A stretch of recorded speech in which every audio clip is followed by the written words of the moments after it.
यही जी शादी है, गुंडागर्दी नहीं। अब मैं गुंडा हो गया और मेरी बेटी का प्यार धमकी? ठीक है, पर एक बात समझ लीजिए बहन जी, मेरे एक इशारे पे अगर आपका बेटा किसी दुकान पे बिक नहीं गया तो देखना। ब्याही जी, ये क्या तरीका है मेरे बच्चे के बारे में बात करने का? चुप गीतांजलि, मैंने कहा ना चुप। क्या इरादा है तुम्हारा कि घर बर्बाद हो जाए? मैं शादी करूंगा। गणपति बापा मोरया।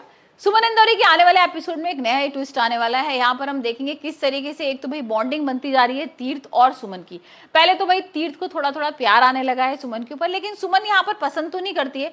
पर देखते हैं कि भाई किस तरीके से इनका जो गुस्सा है, दुश्मनी है, वो प्यार में कब बदल जाएगी। ये आने वाला बहुत एक ट्विस्ट होने वाला है। यही जी शादी है, गुंडागर्दी नहीं। अब मैं गुंडा हो गया और मेरी बेटी का प्यार धमकी? ठीक है, पर एक बात समझ लीजिए बहन जी, मेरे एक इशारे पे अगर आपका बेटा किसी दुकान पे बिक नहीं गया तो देखना। ब्याही जी, ये क्या तरीका है मेरे बच्चे के बारे में बात करने का? चुप गीतांजलि, मैंने कहा ना चुप। क्या इरादा है तुम्हारा कि घर बर्बाद हो जाए? मैं शादी करूंगा।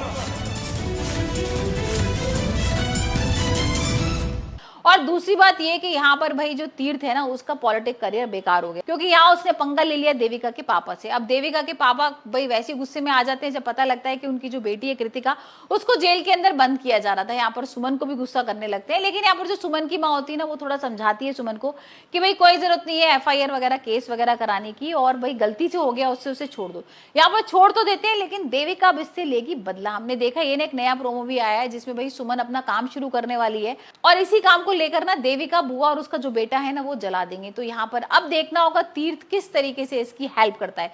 पहले तो वो कर ही चुका है, यहाँ पर बुआ ने सारा सामान वगैरह बाहर फेंक दिया था, इन लोगों ने किराया नहीं दिया था 6 महीने का। तो यहाँ पर तीर्थ ना 6 महीने का किराया भी देता है, 1 साल का एडवांस भी देता है, और कुछ पैसे भी मुंह पर मार देता है इन लोगों के। और यहाँ पर ये लोग चले तो जाते हैं, पर यहाँ पर ना सुमन के घर वालों को बहुत बड़ी हेल्प मिल गई है, और सुमन की माँ भाई सुमन को बता भी रही है कि उसने कितनी मदद की है। और ये सुनकर ना सुमन को अच्छा तो लगता है, लेकिन वो टोंट कसने लगती है और पहुंच जाती है तीर्थ के पास, और यहाँ पर उसको बोल भी देती है कि भाई ठीक है, तुमने हमारी मदद की थी, हमें पता है, लेकिन मैं तुम्हारा ना पाई पाई चुका के रहूंगी। अब मुझे ये बताओ कि कितने % देने हैं उसके, क्योंकि मैं ब्याज दिए बिना तो मानूंगी नहीं। और यहाँ पर उसको हंसी आ रही है तीर्थ को, और वो कह रहा है कि मुझे कोई ब्याज वगैरह नहीं चाहिए, तुम्हें काम करना, तुम्हें मुझे पैसे लौटाने हैं ना तो लौटा देना, लेकिन आराम से लौटाना, मुझे इतनी जल्दी नहीं है। और वही हम देख रहे हैं इन दोनों के बीच में एक अलग ही खिचड़ी पक रही है। मतलब ये हो सकता है इन दोनों को एक दूसरे से प्यार होने लगे।